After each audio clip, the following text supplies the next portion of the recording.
السلام علیکم ورحمۃ اللہ وبرکاتہ۔ اس ویڈیو میں ہم لوگ اخلاق پڑھتے ہیں جو کہ امور طبیعہ کا 4 چیپٹر ہے۔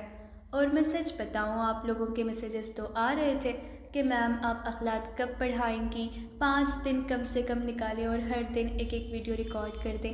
آپ لوگوں کو کہنا بہت آسان ہے کہ میم ایسے کر دیجئے ویسے کر دیجئے، لیکن سارے سجیشنز کو میں ایک مرتبہ تو نہیں سن سکتی نا، کیونکہ میرا بھی اپنا بزی اسکیڈول ہے اور اس سب کے چلتے مجھے اتنا وقت نہیں مل پاتا کہ میں پورا دن ایک ویڈیو ریکارڈ کرنے میں نکال دوں۔ سب سے پہلے تو ایک یہ چیز ہے کہ امی کا فون ہے، مجھے اتنا فون مل بھی نہیں پاتا، اور دوسری چیز یہ ہے کہ جب بھی میں ایڈیٹنگ کرتی ہوں ویڈیو کی تو میرے انگلیوں کے جو پورے ہوتے ہیں نا وہ بہت زیادہ درد کرنے لگے ہیں۔ مجھے خود سمجھ میں نہیں آ رہا کہ جب اتنے گھنٹے کی ویڈیو میں ریکارڈ کرنے کے بعد پھر ایڈٹ کروں گی تو ظاہر سی بات ہے انگلیوں کے جو اگلے پورے ہیں ان کے اندر بہت ہی زیادہ درد ہونے لگا ہے۔ پھر میں نے سوچا کہ اب نہیں کرنا ہے، لیکن پھر آپ لوگوں کے میسیجز آ جاتے ہیں کہ میم کر دیجئے، اور پھر مجھے نا بہت اچھا لگتا ہے اسٹوڈنٹس کی ہیلپ کرنا، وہ بھی اسپیشلی پڑھائی میں، کیونکہ میرے چینل کا مقصد ہمیشہ یہی رہا ہے کہ میں لوگوں کو، جو بھی اسٹوڈنٹس ہیں، جو بھی طالب علم ہیں، ان کو علم کے ذریعے فائدہ پہنچاؤں۔ تو اللہ تعالیٰ جو میرا مقصد ہے، جو انٹینشن ہے، اس کو پورا فرمائے۔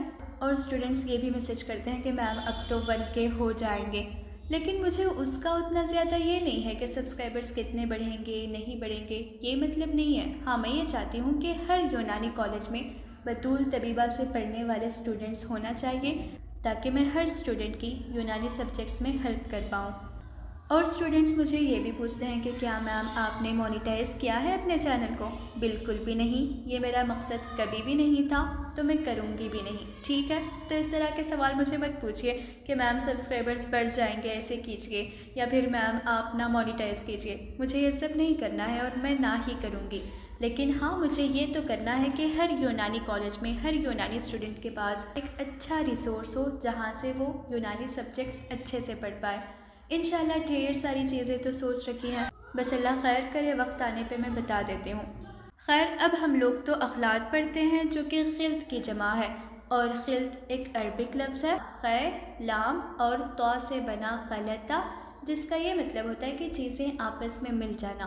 جب چیزیں ملتی ہیں یا پھر ملی ہوئی حالت میں رہتی ہیں، ملاوٹ جسے کہا جائے، آمیزش جسے کہا جائے، جس کا مطلب ہوتا ہے مکسچر، آمیزش یا پھر مکسچر، تو اس کو اخلاط کہیں گے، کیونکہ اخلاط میں نا چیزیں ملی ہوئی ہوں گی۔ اب دیکھو، اخلاط کو انگلش میں ہیومرز کہتے ہیں، لکوڈز کہتے ہیں، یا پھر فلوئڈز کہتے ہیں۔ بلڈ ویزلز یا پھر عروق دمویہ میں ملی ہوئی ہیں، کیونکہ جو خون ہے، یعنی جو وینز میں یا پھر آرٹریز میں جو خون سرکولیٹ ہو رہا ہے، اگر اس خون کو دیکھیں گے تو وہ صرف خون نہیں ہوگا، بلکہ اس میں بلغم بھی ہوگا، صفرا بھی ہوگا اور سودا بھی ہوگا، تو ایک ہی چیز ہوئی نا، یعنی جو چاروں چیزیں ہیں وہ ملی ہوئی ہیں، تو اس کا یہ مطلب ہوا کہ وہ خلطہ ہے۔ حالانکہ کہنے کو ہم لوگ خون کہہ دیتے ہیں، لیکن اس خون میں بلغم، صفرا اور سودا ملا ہوا ہے، ٹھیک ہے؟ بعد میں ہم لوگ پڑھیں گے دلائل میں کہ ثبوت کیا ہے، ایویڈنس کیا ہے، تو پتہ چلے گا کہ ہاں سچ میں خون کے اندر بلغم، صفرا اور سودا ملے ہوئی حالت میں رہتی ہیں۔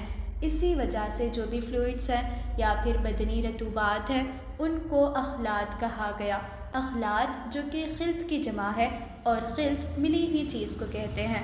لغوی تعریف، لغوی جو کہ لغت سے بنا، اور لغت ڈکشنری کو کہتے ہیں۔ تعریف کسی بھی چیز کے انٹروڈکشن کو کہتے ہیں، ٹھیک ہے؟ ڈیفینیشن کو کہتے ہیں۔ کیونکہ ہر زبان کے جو الفاظ ہوتے ہیں، جیسے کہ عربک زبان کا لفظ خلطہ ہے تو اس کے معنی کچھ اور ہوں گے، نارمل لینگویج میں کچھ اور ہوں گے، لیکن جب ہم اسی چیز کو سبجیکٹ میں استعمال کرتے ہیں تو اس کے معنی کچھ اور آتے ہیں، ٹھیک ہے؟ تو پہلے ہم یہ دیکھ لیں گے کہ ڈکشنری میں اس کے کیا معنی دیے گئے ہیں۔ تو اس کے معنی ہیں آمیزش، جس کا مطلب ہوتا ہے مکسچر، مخلوط، جس کا مطلب ہوتا ہے چیزوں کا آپس میں مل جانا، ملی ہوئی حالت میں رہنا، اور ملاوٹ ایک ہی چیز ہے۔ یہ سارے ڈکشنری میں اخلاط کے معنی دیے گئے ہیں۔ خلط کا اطلاق جملہ رطوبات بدن پر ہوتا ہے، سب کے سب ایک دوسرے میں خصوصاً عروق دمویہ میں مخلوط ہوتی ہیں، اسی لیے ان کو اصطلاحاً اخلاط کہتے ہیں۔ دیکھو، اصطلاحاً یعنی ٹرم کے حساب سے ان کو اخلاط اسی لیے کہا جاتا ہے چونکہ یہ چاروں چیزیں نا، جو خون ہے، بلغم ہے، صفرا ہے اور سودا ہے، سب کے سب عروق دمویہ یعنی بلڈ ویزلز کے اندر ملی ہوئی حالت میں رہتی ہیں اور اسی وجہ سے ان کو اخلاط کہا گیا، ٹھیک ہے۔ اور یہ جو اخلاط ہیں وہ سب کے سب بدنی رطوبات ہیں، یعنی یہ پورے بدن کے اندر جو بھی فلوئڈس ہوں گی، لکوڈس ہوں گی، ان کو اخلاط کہا جائے گا، انگلش میں ہیومرس کہتے ہیں۔ اخلاط اربع کے موجودگی کے دلائل۔ دیکھو اخلاط کسے کہتے ہیں یہ ہمیں سمجھ میں آ گیا کہ جو بدنی رطوبات ہیں وہ سب کے سب اخلاط کہلائیں گی اور وہ ملی ہوئی ہوں گی، یعنی جو عروق دمویہ ہے یا پھر بلڈ ویزلز ہیں اس کے اندر تمام اخلاط آپس میں ملی ہوئی رہتی ہیں، اسی وجہ سے ہیومرز کو، لکوڈس کو اخلاط کا نام دیا گیا ہے۔ اب اس کے دلیل کیا ہے بھائی کہ چار ہی ہم لوگ کیوں مانیں؟ جو خون ہے، صفرا ہے، سودا ہے اور بلغم ہے، اسی کو کیوں ماننا ہے؟ کیا 3 نہیں ہو سکتی، 2 نہیں ہو سکتی، اخلاط 4 کیوں ہے؟ تو اس کا ایویڈنس کیا ہے، دلیل کیا ہے، یہ بات ہمیں سمجھنا ہے۔ تو مشاہدہ، قیاس و تجربے کے ذریعے دلیل بتایا گیا ہے کہ مشاہدہ کہیں گے آبزرویشن کو، قیاس یعنی سوچ وچار کرنا، امیجن کرنا، اور تجربہ یعنی ایکسپیرینس رہنا، ایکسپیریمنٹ کر کے نا جو بھی ایکسپیرینس حاصل ہوگا تو وہ تجربہ کہلائے گا۔ تو اس طرح چیزوں کو آبزرو کر کے تھوڑا بہت ایکسپیرینس کرنے کے بعد اور اس میں ڈھیر سارا سوچ وچار کرنے کے بعد یہ بتایا گیا کہ ہاں جو اخلاط ہوتے ہیں وہ صرف 4 ہوں گے، ٹھیک ہے۔ یونانی نظریے کے مطابق اخلاط 4 ہوں گے، تو اس میں کون کون سے ہیں؟ تو پھر اس کو کیسے پروف کیا گیا؟ دیکھو وین سیکشن آپ نے سنا ہوگا کہ وین سیکشن کسے کہتے ہیں، اس کے ذریعے نا خون کو نکالا گیا، فسد کہتے ہیں وین سیکشن کو۔ تو پھر خون نکالنے کے بعد تھوڑی دیر رکھ دیے، اور تھوڑی دیر جب رکھیں گے خون کو تو سب سے اوپر ایک دم ہلکی چیز، لطیف چیز، کم وزن والی چیز تیرتی ہوئی آ جائے گی، اور اس کا رنگ ہوگا زرد یعنی پیلا، یلو جسے کہیں گے، اور اسے صفرا کہتے ہیں۔ اور اس کے بعد جو بھی خون نیچے جمع ہوگا، لیکن سب سے نیچے تہ نشین جو ہوگا، پرسپیٹیشن کے فارم میں جو ہوگا، رسوب کی شکل میں جو ہوگا، تو وہ سودا کہلائے گا۔ اور سفیدی کی مانند یعنی انڈے کی جو سفیدی ہوتی ہے تو تھوڑی تھوڑی جگہ پہ وائٹ رنگ کی رطوبت بھی نظر آئے گی، اس کو بلغم کہتے ہیں، ٹھیک ہے۔ تو ایک ہی خون کو ہم لوگوں نے نکالا، یعنی فسد کے ذریعے، وین سیکشن کے ذریعے ہم لوگوں نے جو خون نکالا اس کو تھوڑی دیر رکھ دینے پہ اس میں صفرا بھی دکھائی دیا، بلغم بھی دکھائی دیا اور سودا بھی دکھائی دیا۔ تو اس طرح کر کے ہم لوگ ثبوت بتا سکتے ہیں کہ ہاں جو عروق دمویہ ہے اس کے اندر چاروں کے چاروں آپس میں ملی ہوئی ہوں گی، یعنی جو دم ہے، بلغم ہے، صفرا اور سودا ہے، یہ آپس میں ملی ہوئی رہتی ہے۔ قدیم اطباء کے نزدیک اخلاط کی تعریف۔ تو ہمیں یہ پڑھنا ہے کہ ہر طبیب نے کس طرح اخلاط کی تقسیم کی ہے، کیونکہ ابن سینا کی کچھ اور ہے اور مسیحی کی کچھ اور ہے، علامہ گیلانی صاحب کی کچھ اور ہے، لیکن ہمیں پڑھنا تو پڑے گا۔ اور جو بقراط کی ہے وہ بہت اہم ہے، کیونکہ انہوں نے رنگ کی بنیاد پر نا اخلاط کی تقسیم کی تھی، یعنی رنگ کو دیکھ کر، کلر کو دیکھ کر انہوں نے جو بھی اخلاط ہیں، جو بھی ہیومرس ہیں، لکوڈس ہیں، ان کو الگ الگ بتا دیا تھا۔ ابو سہل مسیحی مساکین کے لحاظ سے انہوں نے اخلاط کی تقسیم کی ہے۔ مساکین جو کہ مسکن کی جمع ہے، اور مسکن رہنے کی جگہ کو کہتے ہیں، یعنی جہاں پہ بھی وہ خلط رہے گی وہ اس کا مسکن کہلائے گا۔ جیسے اب ہم لوگ گھر میں رہتے ہیں تو گھر ہمارا مسکن ہے، اسی طرح جو بھی خلط جہاں بھی رہے گی وہ اس کا مسکن کہلائے گی۔ جیسے کہ پروٹوپلازم ہے تو وہ رہتا کہاں ہے؟ وہ تو سیل میں رہے گا نا، تو سیل اس کا مسکن کہلائے گا۔ بقراط جو کہ فادر آف میڈیسن ہے، تو انہوں نے رنگ کے اعتبار سے، کلر کے اعتبار سے الگ الگ خلط کو بتا دیا تھا۔ ابن سینا، ٹھیک ہے، ابن سینا اور شیخ الرئیس ایک ہی ہیں جنہوں نے القانون فی الطب کتاب لکھی ہوئی ہے، لیکن میں نے یہاں پہ الگ الگ نام اس لیے لکھا تاکہ ان کے جو الگ الگ تقسیم ہے، یعنی 2 تقسیم انہوں نے اخلاط کی تھی، تو وہ بھی یاد رہے اور ان کا جو الٹرنیٹ نام ہے وہ بھی یاد رہے، اسی لیے میں نے لکھا۔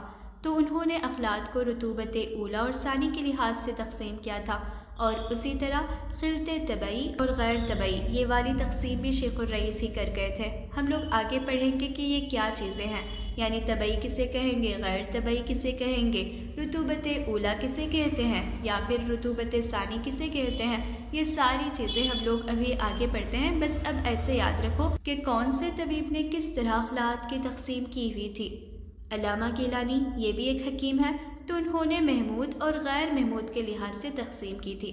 دیکھو ابھی سے یاد رکھو، محمود اچھی چیز کو کہتے ہیں اور غیر محمود بری چیز کو کہتے ہیں، یعنی جو اچھی نہیں ہو، اور جو اچھی ہوتی ہے نا تو اس کا کوئی نہ کوئی کام ہوتا ہے، یعنی محمود کا کوئی طبعی افعال ہوں گے، فنکشنز ہوں گے، اسی لیے اس کو غیر فضلہ کہا جائے گا۔ فضلہ کا مطلب ہوتا ہے خراب چیز، بیکار سی چیز جس کا کوئی کام نہیں ہے، ٹھیک ہے؟ تو محمود کو غیر فضلہ کہتے ہیں، اور جو غیر محمود ہے اس کو فضلہ کہتے ہیں، کیونکہ جو غیر محمود ہے اس کا کوئی کام نہیں ہے، اور فضلہ بیکار سی چیز کو کہتے ہیں، یعنی جو گندگی ہے، جس کا کوئی استعمال نہیں ہے، اور اس کے رہنے سے ہمارے باڈی کے اندر امراض لاحق ہو سکتے ہیں، تو اس کو فضلہ کہیں گے، ویسٹ مٹیریل جسے کہا جائے۔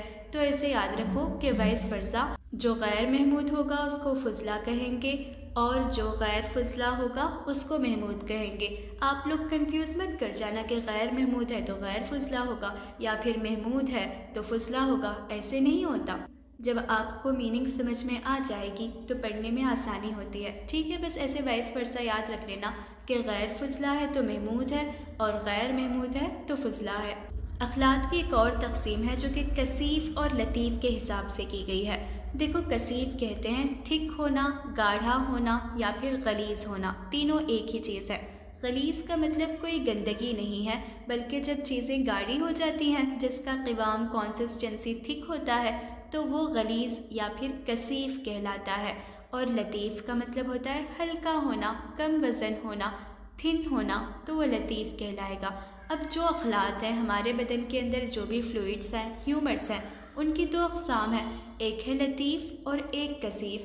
دیکھو، جو لطیف قلت ہوتی ہے نا، تو وہ آکسیجن کے ساتھ احتراق کر جاتی ہے۔ احتراق کا مطلب ہوتا ہے جل جانا۔ اس کا بالکل بھی یہ مطلب نہیں ہے کہ ہمارے جسم کے اندر چیزیں جلتی ہیں، ایسے نہیں ہوتا۔ اگر ایسے ہوتا تو پھر ہم سب کے سب ایک دن جل جاتے، ایسے نہیں ہوتا۔ بلکہ ہمارے اندر جو آکسیجن کے ساتھ میٹابولزم ہو پاتا ہے نا، جو بھی قلت ہے اور وہ لطیف ہے، اس کے ساتھ جب آکسیجن ملے گا اور میٹابولزم ہوگا تو تب جا کے حرارت غریزیہ بنتی ہے۔ یہ میں نے اروا میں پڑھا رکھا ہے۔ حرارت غریزیہ نارمل باڈی ٹیمپریچر کو کہتے ہیں۔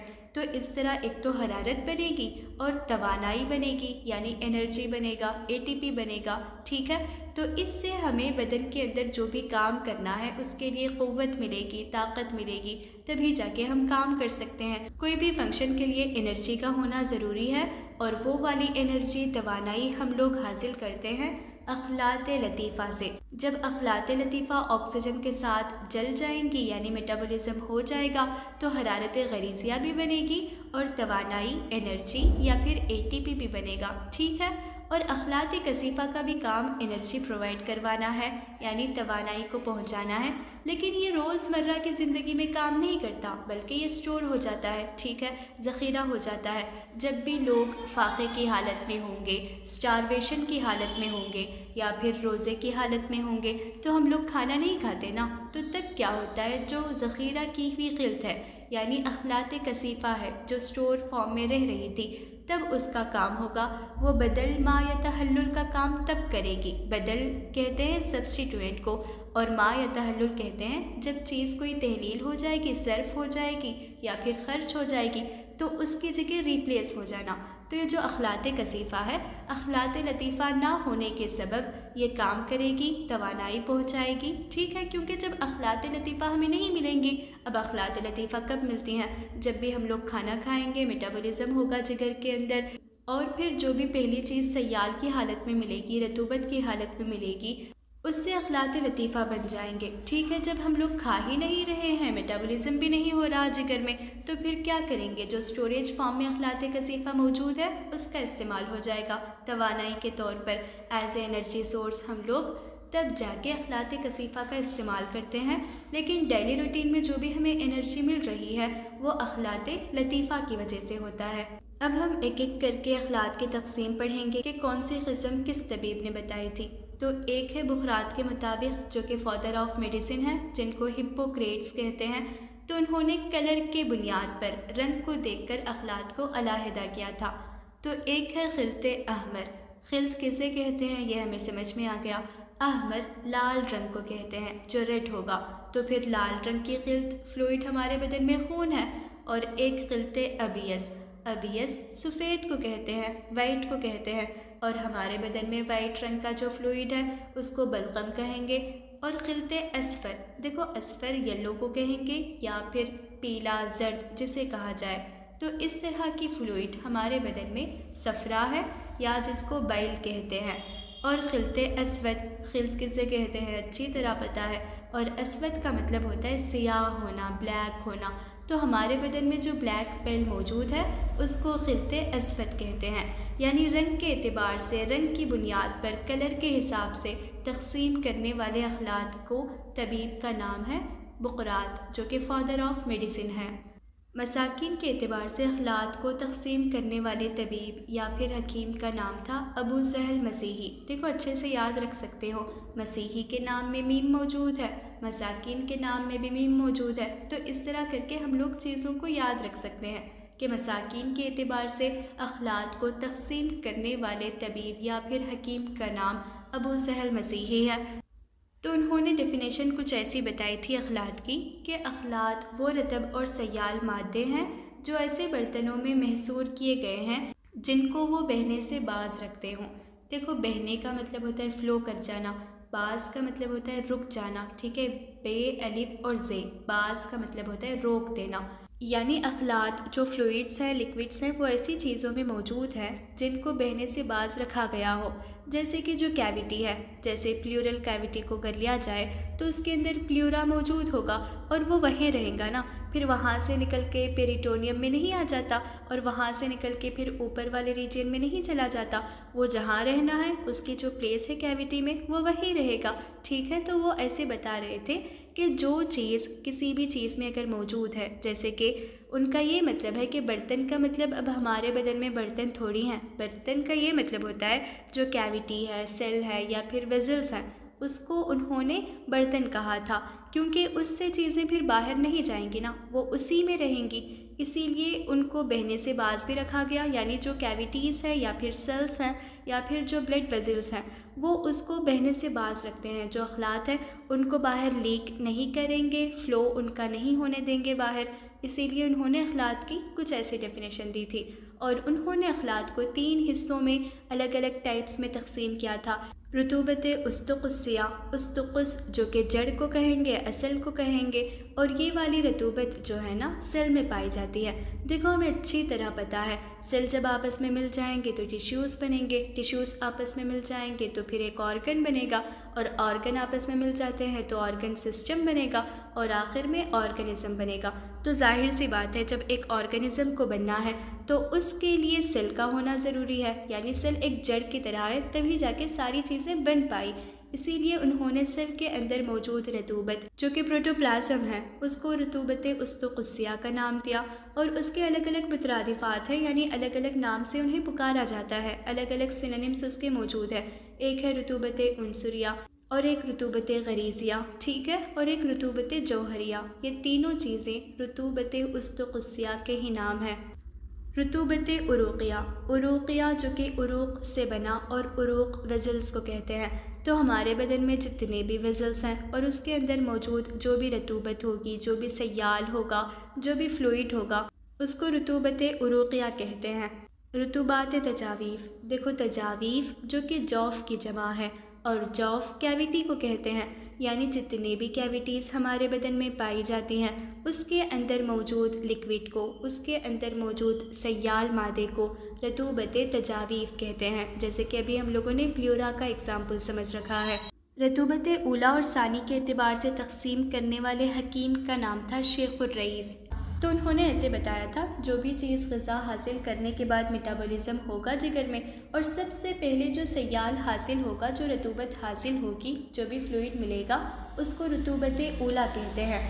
اور رطوبت اولا میں دم، بلغم، صفرا اور سودا، یہ چاروں چیزیں آ جاتی ہیں، ٹھیک ہے۔ جب بھی غذا ہم لوگ حاصل کریں گے اس کا میٹابولزم ہوگا، اور میٹابولزم کے بعد جب پہلی چیز رطوبت کی شکل میں، سیال کی شکل میں، فلوئڈ کی شکل میں حاصل ہوگی تو وہ رطوبت اولا کہلائے گی۔ اولا کا مطلب ہی ہوتا ہے پہلی چیز، یعنی میٹابولزم کے بعد جب پہلی چیز بنتی ہے تو وہ رطوبت اولیٰ کہلائے گی۔ رطوبت ثانی، دیکھو یہ جو رطوبت ثانی ہے وہ رطوبت اولیٰ کے بننے کے بعد بن پائے گی، یعنی رطوبت ثانی رطوبت اولیٰ پہ ڈپینڈ ہوئی ہے، پہلے رطوبت اولیٰ بن جائے گی اور جو بھی خون بنا، صفرا بنا، بلغم بنا، سودا بنا، وہ ایک ہی جگہ تھوڑی نہ رہے گا، الگ الگ اس کے فنکشنز ہوں گے اور وہ وہاں سے دوسری جگہ جائے گا، یعنی ویزلز کے ذریعے پورے آرگنز تک پہنچے گا جہاں جہاں اس کو جانا ہے۔ تو اس طرح جب وہ دوسرے آرگنز تک جائے گا پھر وہاں پہ میٹابولزم ہوگا، ڈائجسشن، ابزارپشن، ایکسکریشن، یہ سارے پروسیسز ہوں گے اور تب جا کے رطوبت ثانی بنتی ہے۔ ثانی کا مطلب ہوتا ہے دوسری مرتبہ بننا، پہلی مرتبہ تو رطوبت اولیٰ بن گیا، اس کا استعمال ہو جائے گا، اس کے بعد رطوبت ثانی بنے گا۔ تو پھر رطوبت ثانی کی دو اقسام ہیں، ایک ہے فضول اور ایک غیر فضول۔ فضول کا مطلب ہوتا ہے بیکار سی چیز جس کو فضلہ بھی کہا جائے، اور غیر فضول کا مطلب ہوتا ہے امپورٹنٹ جس کا کوئی کام ہو۔ تو پھر غیر فضول کو محمود کہیں گے کیونکہ محمود اچھی چیز کو کہتے ہیں، اور فضول کو غیر محمود کہتے ہیں، یعنی بری چیز جس کا کوئی کام نہیں ہے، ویسٹ مٹیریل ہے، نکارہ سے کام ہے ان کے۔ اب رطوبت ثانی کی جو ایک قسم تھی محمودہ یا پھر جس کو غیر فضلہ کہا جائے، اس کی 4 اقسام ہیں، ٹھیک ہے۔ ایک ہوگا رطوبت محصورہ، ایک رطوبت تلیہ اور ایک رطوبت قریب با انقعاد، اور آخر ہے رطوبت منویہ۔ دیکھو رطوبت منویہ سیمینل فلوئڈ کو کہتے ہیں کیونکہ سیمینل فلوئڈ کا فنکشن تولید والے کام میں آتا ہے۔ قریب نزدیک کو کہتے ہیں، یہ ہمیں پتہ ہے۔ با انقعاد کا کیا مطلب ہوا؟ اس کا یہ مطلب ہوتا ہے کہ جو بھی خلط ہے وہ عضو کے پاس یعنی آرگن کے پاس نیوٹریشن پہنچانے کے لیے تو جائے گی، لیکن وہاں جانے کے بعد اس کے اندر اگر کچھ قوام میں تبدیلی ہو گئی یعنی کنسسٹنسی میں تبدیلی ہو گئی تو پھر وہ عضو کا حصہ بن سکتی ہے، عضو کا اور اس کا جوہر میچ کر جائے گا اور دونوں یعنی یہ جو خلط ہے وہ عضو کا حصہ بن سکتی ہے۔ لیکن ایسے نہیں ہوتا کیونکہ ابھی اس کے اندر جو قوام ہے، جو کنسسٹنسی ہے، وہ ابھی پوری نہیں ہوئی، عضو کے مشابہ نہیں ہوئی۔ جو عضو کا قوام ہوگا، جو عضو کا اسٹرکچر ہوگا، اس طرح ابھی اس کے اندر قوام یا پھر کنسسٹنسی نہیں آ پائی، اسی لیے یہ عضو کا حصہ نہیں بنی۔ اگر اس کو تھوڑا بہت بھی اچھا قوام مل گیا نا تو یہ عضو کا حصہ یا پھر آرگن کا پارٹ بن جا سکتی ہے۔ تو اس طرح کے خلط کو رطوبت قریب با انقعاد کہتے ہیں۔ تلیہ کسے کہتے ہیں؟ شبنم کو کہتے ہیں۔ آپ نے شبنم کو دیکھا ہوگا نا۔ ابھی ہمارے یہاں ماحول اچھا ہے، طوفان کا ماحول ہے تو بہت زیادہ بارش ہو رہی ہے، تو اس کے چلتے صبح صبح اگر بارش نہ بھی ہو تو ہمیں پتوں کے اوپر شبنم دکھائی دیتی ہے، اور جو شبنم ہے جس طرح اس کے چھوٹے چھوٹے بوندیں ہوں گی تو اسی طرح ہمارے پورے بدن کے اندر رطوبت، ٹھیک ہے، وہ پائی جاتی ہے، یعنی موئسچر ہوگا پورے بدن کے اندر، چھوٹی چھوٹی بوندوں کی شکل میں ایک رطوبت موجود ہوگی جس کو رطوبت تلیہ کہتے ہیں۔ اب آپ لوگ سوچ رہے ہوں گے کہ کیا ایسے ہوتا ہے؟ ہاں بالکل ہوتا ہے۔ پتہ ہے کیوں؟ کیونکہ اس کی وجہ سے نا تمام آرگنز رطب ہوں گے، اگر رطوبت نہ ہو تو آرگن سوکھ کے پپڑ بن جائیں گے اور اس کا کوئی کام نہیں ہوگا، ٹھیک ہے۔ جب چیزیں سوکھ جاتی ہیں تو پھر وہ فنکشن کیسے کریں گی؟ فنکشن کرنے کے لیے ان کے رطب ہونا ضروری ہے نا، تبھی جا کے وہ اپنے آپ کو موئسچر سے گھرے ہوئے رہ پائیں گی اور اپنے افعال کو ٹھیک سے انجام دے پائیں گی۔ تو رطوبت تلیہ کا یہی کام ہوتا ہے کہ پورے بدن کے اندر تری کو باقی رکھے، موئسچر کو باقی رکھے، رطب کو باقی رکھے۔ اور ایک ہے رطوبت محصورہ۔ محصورہ کا مطلب ہوتا ہے گھرے ہوئے رہنا، یعنی جو بھی لکوڈ، جو بھی فلوئڈ، جو بھی سیال اپنے آپ کو کسی چیز کی وجہ سے گھرے ہوئے ہے، سراؤنڈ کر لینا۔ تو جو بھی خلط اپنے آپ کو کسی چیز سے گھرے ہوئے رکھے گی اس کو رطوبت محصورہ کہتے ہیں۔ جیسے کہ جو بلڈ ویزلز ہیں اس کے اندر موجود خون ہوگا تو وہ اپنے آپ کو بلڈ ویزلز کے ذریعے گھرے ہوئے ہیں نا، تو وہ رطوبت محصورہ میں آ جائے گا۔ اور یہ جو رطوبت محصورہ ہے اس کا یہی کام ہے کہ تمام آرگنز کو نیوٹریشن پرووائڈ کروائے، آکسیجن پرووائڈ کروائے، تو اس کا یہی کام ہوتا ہے۔ اور بھی دوسرے کام ہیں لیکن یہ اہم کام ہے، تغذیہ کرنا۔ اس کے بعد ہم پڑھیں گے محمود اور غیر محمود کے اعتبار سے اخلاط کی تقسیم، جو کہ علامہ گیلانی صاحب نے کی تھی۔ تو انہوں نے ایسے بتایا تھا کہ جو بھی اخلاط تباعاً پیدا ہوتے ہیں یعنی نارملی بدن کے اندر بنیں گے وہ محمود کہلائے گی، اور ان کا اپنا کوئی کام ہوگا۔ ایسے نہیں ہے کہ نارملی بن رہی ہیں بلکہ اس کا اپنا کام ہوگا، فنکشن ہوگا، تو تبھی جا کے وہ محمود والے اخلاط کہلائیں گے۔ جیسے کہ جو خون، بلغم، صفرا اور سودا ہے وہ طبعی طور پر رطوبت اولیٰ کی وجہ سے بن رہی ہیں، اور ان کے اپنے فنکشنز ہیں، ان کے اپنے اپنے کام ہیں، ٹھیک ہے، تو وہ محمود کہلائیں گی۔ اخلاط محمود ان کا نام ہوگا، یا پھر ان کو غیر فضول بھی کہتے ہیں، یا پھر ان کو طبعی اخلاط بھی کہا جا سکتا ہے۔ اور جو غیر محمود والے اخلاط ہیں ان کی تعریف یہ ہے کہ ان اخلاط سے بدن کو کسی قسم کا نفع حاصل نہیں ہوتا اور بدن میں یہ طبعاً اور غیر طبعاً پیدا ہو سکتے ہیں۔ دیکھو، طبعاً کا مطلب ہوتا ہے نارملی چیزیں بننا، اور غیر طبعاً کا مطلب ہوتا ہے اب نارملی بننا۔ اب ہمارے اندر یورین بھی تو بنتا ہے، پسینہ یا پھر سویٹ جسے کہا جائے، عرق جسے کہتے ہیں، وہ بھی تو بنتا ہے۔ تو اس طرح جو بیکار سی چیزیں ہیں وہ طبعاً نارملی بن رہی ہیں، لیکن ان کا اپنا کوئی فنکشن نہیں ہے، اسی لیے یہ فضلہ کہلائیں گی، یا پھر ان کو غیر محمود کہا جائے گا، ٹھیک ہے۔ اور یہ طبعاً یعنی نارملی بھی بن سکتی ہے یہ والے اخلاط، اور غیر طبعاً کا مطلب ہوتا ہے اب نارملی، جیسے کہ جو خون ہے اگر اس میں خرابی پیدا ہو گئی، کچھ نقص پیدا ہو گیا، بگاڑ ہو گیا، تو وہ غیر طبعی دم کہلائے گا۔ اور اسی طرح بلغم، صفرا، سودا نارملی اگر ٹھیک ہے تو طبعی اخلاط کہلائیں گی، لیکن ان میں کچھ پراپرٹیز چینج ہوں گی، اب نارمل وہ ہو گئے تو پھر وہ غیر طبعی اخلاط کہلائیں گے، ٹھیک ہے۔ نارمل سے ہٹ کر ہو گئے تو غیر طبعی کہلائیں گے۔ اب انہی کو غیر محمودہ بھی کہتے ہیں اور فضلہ بھی کہتے ہیں، کیونکہ ان کا کوئی کام نہیں ہے۔ اس طرح یہ والی تقسیم علامہ گیلانی صاحب نے بتائی تھی۔ اخلاط کی اور ایک تقسیم ہے طبعی غیر طبعی، یہ ابن سینا نے کی تھی۔ طبعی کا وہی مطلب ہوا نا جو نارملی ہمارے بدن میں پیدا ہو رہی ہیں اور ان کا اپنا کوئی فنکشن ہے، جیسے کہ جس میں خون آ جائے گا، صفرا، بلغم اور سودا آ جائے گا۔ غیر طبعی اسے کہیں گے جس میں کچھ اب نارمیلٹیز پائی جائے، جیسے خون جیسے ہونا ہے ویسے نہیں بلکہ اس میں کچھ اب نارمل چینجز آ گئے، تو غیر طبعی خون کی قسم کہلائے گا۔ اسی طرح غیر طبعی بلغم، صفرا، سودا آگے چل کر ہم پڑھیں گے، تو وہ سارے جس کے اندر خرابی پیدا ہو گئی، اخلاط میں بگاڑ ہو گیا، نقص ہو گیا، کمی ہو گئی، تو وہ خلطِ غیر طبعی کہلائیں گے۔ دیکھو ابھی آپ دیکھ سکتے ہو کہ صبح کے 4:06 ہو رہے ہیں۔ بس 10 منٹ کے پہلے امی نے مجھے آ کے اٹھایا تھا کمرے میں کہ بیتول اٹھ جاؤ، آپ کا جو کام بچا ہوا ہے کر لینا، اور میں اٹھ گئی، کیونکہ میں تھوڑا بہت جنونی ہوں، جب میں کام کو کرنے کا سوچتی ہوں تو پھر کر ہی دیتی ہوں، اور اس کے بعد اگر میں نے کسی کام کو نہیں کرنے کا ارادہ کیا تو پھر لاکھ کوئی مجھے کہہ لے مجھ سے نہیں ہو پاتا۔ اب یہ عادت اچھی ہے اچھی نہیں ہے اللہ ہی خیر جانے۔ اچھا، تو پھر آپ لوگ سوچ رہے ہوں گے کہ میم ایک ویڈیو پتہ نہیں کتنے دن ریکارڈ کرتے ہیں۔ ایسے نہیں ہے، جو ارکان ہے وہ میں نے ایک ہی دن میں کمپلیٹ کیا تھا، اور جو مزاج ہے اس کو بھی ایک ہی دن میں کمپلیٹ کیا تھا، لیکن اخلاط ایک دن میں ریکارڈ نہیں کر پائی۔ کل رات میں نے تھوڑا بہت ریکارڈ کیا ہوا تھا، اور اس کے بعد اب ریکارڈ کر رہی ہوں، کیونکہ رات میں زیادہ دیر فون استعمال کرنے بھی نہیں دیتے۔ جیسے ہی 10 بج چکے تھے تو ابو نے کہا کہ فون اب رکھ دیں اور آپ اب اپنے کمرے میں چلے جائیے، تو پھر میں کچھ کہہ بھی نہیں سکتی تھی، میں نے پھر فون رکھ دیا اور تھوڑی بہت ایڈیٹنگ کی، مطلب ابو کو کہا کہ نہیں بس 5 منٹ ہے، اور اس کے بعد پھر ابو کہنے لگے کہ ہاں ٹائم ہو چکا ہے۔ اس کے بعد اب میں کچھ نہیں کہہ سکتی تھی، میں نے فون رکھا اور سیدھے اپنے کمرے چلے گئی۔ خلطِ دم، دیکھو دم کسے کہتے ہیں ہمیں سب کو پتہ ہے نا، دم بلڈ کو کہتے ہیں، خون کو کہتے ہیں۔ تو پہلے ہمیں اس کے جو نارمل پراپرٹیز ہیں اسے پڑھ لینا ہے، اور اس کے بعد جو بھی اس میں تبدیلی ہوگی، بگاڑ ہوگا، خرابی ہوگا، نقص ہوگا، اس کو اب نارمل کہیں گے۔ تو سب سے پہلے ہمیں نارمل پراپرٹیز ہر خلط کی یاد ہونی چاہیے۔ تو خون جس کا رنگ لال ہوگا، یا پھر جسے سرخ کہا جائے، ریڈ کہا جائے، اسی لیے اس کو خلطِ احمر کہتے ہیں، اور اس کا مزاج نا حار رطب ہوگا، جس میں حرارت بھی ہوگی اور رطوبت بھی ہوگی، اور اس کا جو ذائقہ ہے وہ شیرین ہے۔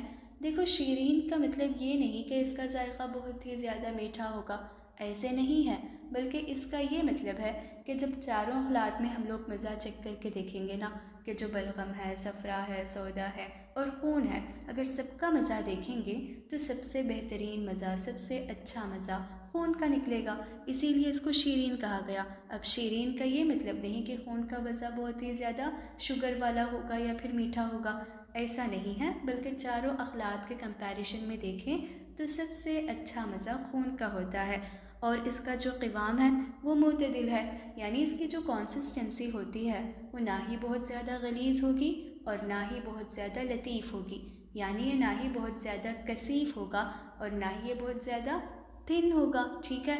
تو اس کا جو کنسسٹنسی ہے وہ تو نارمل ہے، معتدل ہے۔ اس کے بعد ہم پڑھتے ہیں افعال دم، افعال جو کہ فعل کی جمع ہے، اور فعل فنکشنز کو کہتے ہیں۔ دیکھو یہ ساری چیزیں نا ہم لوگوں نے فزیولوجی میں پڑھ رکھی ہوتی ہیں کہ بلڈ کے کیا فنکشنز ہیں، بس میں نے ایسے ہی لکھ دیا تاکہ آپ لوگوں کو اردو الفاظ کے بارے میں پتہ چلے کہ اس کا کیا مطلب ہوگا، اسے کیسے کہتے ہیں، یہ ساری چیزیں، ٹھیک ہے۔ تو پہلا فنکشن ہے بدن کے تغذیے میں خون کا اہم کردار ہے۔ تغذیہ کا مطلب ہوتا ہے نیوٹریشن پرووائڈ کروانا، تو جو خون ہے اس کے ذریعے سارا نیوٹریشن پورے آرگنز کو جاتا ہے نا، ہر آرگن تک جو بھی نیوٹریشن پہنچانے والا کام ہے وہ خون ہی کرتا ہے۔ بلڈ ویزلز کے اندر جو بھی خون ہوگا وہ ہر آرگن تک جائے گا اور وہاں پہ آکسیجن کا سپلائی بھی کرے گا، اور جو تغذیہ ہے نیوٹریشن پہنچانے والا کام ہے وہ بھی کرے گا۔ اور اس کے بعد بشرا میں حسن جمال اور رونق پیدا کرتا ہے۔ بشرا کہتے ہیں ایپیتھیلیم کو، ٹھیک ہے، تو جو بھی ہماری جلد ہے اس میں بھی ایپیتھیلیم موجود ہے، تو ایپیتھیلیم میں جو نکھار پیدا کرے گا، جو خوبصورتی پیدا کرے گا، تو وہ خون کی وجہ سے ہوتا ہے۔ اب آپ ہی دیکھ لیجئے، جب بھی کسی انسان میں خون کی کمی ہو جائے گی تو اس کی جلد نا ایک دم پھیکے سے پڑ جائے گی، سفید ہو جائے گا، اور اسی لیے نا خون کا جو کام ہے وہ جلد کے رنگ میں بھی، جلد کو نکھارنے بھی اہم کردار، اہم رول یا پھر امپورٹنٹ رول ادا کرتا ہے۔ خون کے لطیف اور بخاری اجزاء سے روح پیدا ہوتی ہے۔ لطیف کہتے ہیں بہت ہی ہلکا ہونا، بہت ہی کم وزن ہونا، اور بخاری کا مطلب ہوتا ہے ویپر فارم۔ تو خون میں جو خلط لطیف ہوگا، بہت ہی زیادہ پتلے والی خلط ہوگی، اس کے ساتھ آکسیجن مل جائے گا اور اس کے بعد اس کو روح کہتے ہیں، ٹھیک ہے۔ جیسے ہی آکسیجن ہمارے بدن میں آیا تو اس کو روح نہیں کہتے، بلکہ جب وہ خون کے ساتھ مل جائے گا، خون میں شامل ہو جائے گا، تب جا کے اس کو روح کا نام دیتے ہیں۔ جیسے ابھی ہم لوگوں نے انہیل کیا تو جو بھی آکسیجن ہے، جو بھی ہوا ہے، وہ بس اپر ریسپیریٹری ٹریکٹ میں رہ گیا تو اس کو روح نہیں کہتے، بلکہ جب وہ لوئر ریسپیریٹری ٹریکٹ میں بھی گیا اور پھر خون کے ساتھ وہ مل گیا تو تب جا کے اس کو روح کہا جاتا ہے۔ روح کی حمل و نقل، دیکھو روح آکسیجن کو کہیں گے یا پھر جسے بھی کہیں گے، ابھی میں نے بتا دیا۔ تو حمل و نقل کا مطلب ہوتا ہے ٹرانسپورٹ، یعنی ایک جگہ سے دوسری جگہ روح کو پہنچانا، آکسیجن کو پہنچانا، کیونکہ ہم لوگوں نے پڑھ رکھا ہے نا فزیولوجی میں کہ جو بلڈ ہے وہ O2 کیریئر ہے، ایک جگہ سے دوسری جگہ لے جانے کا کام کرتا ہے۔ اس کے ساتھ ساتھ دخان کی حمل و نقل، دخان کا مطلب ہوتا ہے کاربن ڈائی آکسائڈ، جب وہ آکسیجن دوسری جگہ لے جائے گا نا تو پھر وہاں سے کاربن ڈائی آکسائڈ کو بھی تو لے آئے گا۔ اور فعل بدرقہ، فعل کام کو کہتے ہیں، بدرقہ وہیکل کو کہتے ہیں، یعنی جو وہیکل کا فنکشن ہے وہ بھی تو خون کرے گا، کیونکہ جو ہارمونس ہیں، رسیلات ہیں، ان کا سیکریشن خون میں ہی ہو جاتا ہے، تو اب خون کا یہ کام ہے کہ اس کو ہر ٹارگٹ آرگن تک پہنچا دیا جائے۔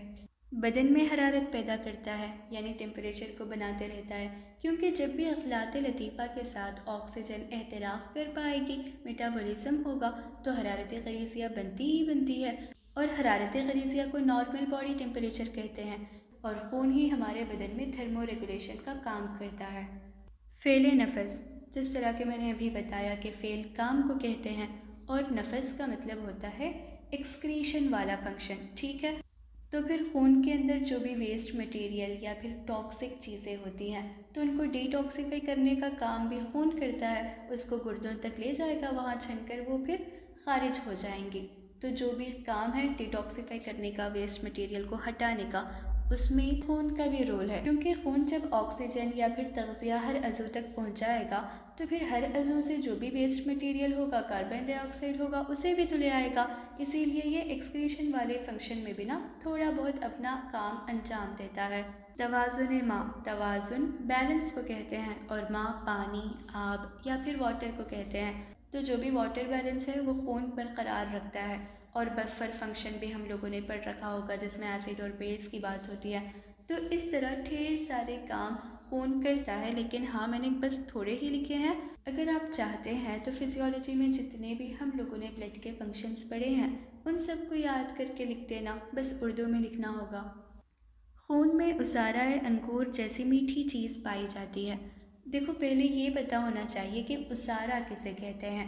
عصارہ کہتے ہیں ایکسٹریکٹ کو، کسی بھی چیز کا جو رس ہم لوگ نکال لیں گے تو وہ عصارہ کہلائے گا۔ اب جب انگور کا رس نچوڑ لیں گے یا پھر اس کا ایکسٹریکٹ نکال لیں گے تو اس میں جو مٹھاس ہوگی، اس کا جو ٹیکسچر ہوگا، بس ویسے ہی خون کے اندر نا کوئی ایک چیز پائی جائے گی، ایسے برہان الدین نفیسی نے بتایا تھا، اسی وجہ سے خون میں مٹھاس ہوگی، شیرینی ہوگی، یا پھر خون کا جو ٹیسٹ ہے وہ سویٹ ہوگا۔ خلط دم غیر طبعی کی دو اقسام ہیں۔ دیکھو طبعی کے فیچرز ہمیں یاد ہونا چاہیے کہ اس کا جو رنگ ہوگا وہ لال ہوگا، اور اس کا جو مزہ ہے وہ سویٹ ہوگا، اور اس کا جو قوام ہے وہ معتدل ہوگا، اور اس میں کوئی بو اسمیل نہیں پائی جاتی، اور اس کا جو مزاج ہے وہ ہار اور رطب ہے۔ غیر طبعی کی دو اقسام ہیں، ایک بذاتی ہی اور ایک بغیر ہی۔ بغیر ہی کا مطلب ہوتا ہے کسی دوسرے کی وجہ سے افیکٹ کر جانا۔ غیر کسی دوسرے کو کہیں گے نا جو اپنا نہیں ہے تو وہ غیر کہلائے گا۔ جب دوسرے اخلاق کی وجہ سے دم کے اندر بگاڑ پیدا ہوگا، نقص پیدا ہوگا یا پھر خرابی پیدا ہو جائے گی تو وہ بغیر ہی کہلائے گا۔ اور بذاتی ہی کا مطلب ہوتا ہے خود ہی سے، ٹھیک ہے؟ جب اپنے آپ خون میں خرابی پیدا ہو گئی، وہ خود اپنے آپ کو خراب کر لیا، بگاڑ پیدا کر لیا، تو اس طرح کے خون کو خلط دم غیر طبعی بذاتی ہی کہتے ہیں۔ جو غیر طبعی خون ہے اس کے 14 ٹائپس ہیں۔ اب اسٹوڈنٹس اس کو رٹنے لگ جاتے ہیں کہ کیا ہوگا، کیسے ہوگا، رنگ ہوگا، قوام ہوگا، مزہ ہوگا۔ ایسے نہیں ہے، بہت ہی آسان ہے، پتہ ہے کیسے یاد کرنا ہے۔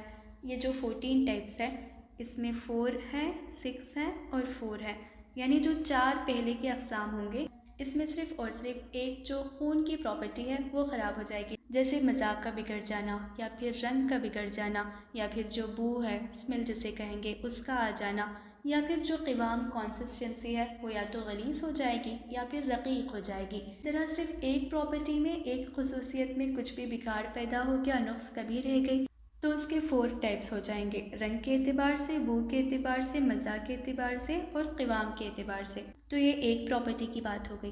2 پراپرٹیز میں اگر بگاڑ ہو گیا، نقص یا کمی رہ گیا تو اس کی 6 اقسام ہیں، جیسے رنگ اور بو کا خراب ہو جانا، یا پھر مزہ اور قوام کا خراب ہو جانا، یا پھر مزہ اور بو کا خراب ہو جانا، یا پھر بو اور قوام کا خراب ہو جانا، یا پھر جو مزہ اور رنگ ہے اس کا خراب ہو جانا۔ اس طرح کر کے کل 6 اقسام ہو جائیں گی 2 پراپرٹیز کے بگاڑ پیدا ہونے سے۔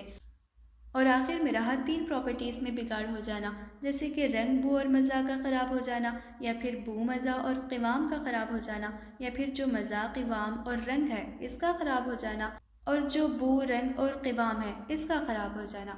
اس طرح کر کے 3 پراپرٹیز کے ساتھ جب ہم لوگ بگاڑ، خراب یعنی طبعی پراپرٹیز سے ہٹ کے کچھ بھی الگ دیکھیں گے تو خلط غیر طبعی کہلائے گا۔ امید کرتی ہوں کہ آپ لوگوں کو سمجھ میں آ چکا ہے کہ اس کو کیسے یاد رکھنا ہے۔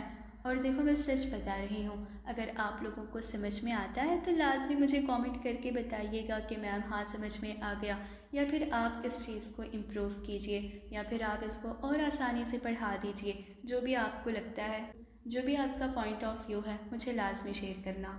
اب ہم پڑھیں گے خلط بلغم۔ بلغم کہیں گے فلم کو، اور اس کا اصلی تلفظ پرونانسیشن جو ہے نا عربک میں بلغم تھا، ٹھیک ہے، لیکن اس کو کہتے کہتے ہم لوگوں نے بلغم بنا دیا۔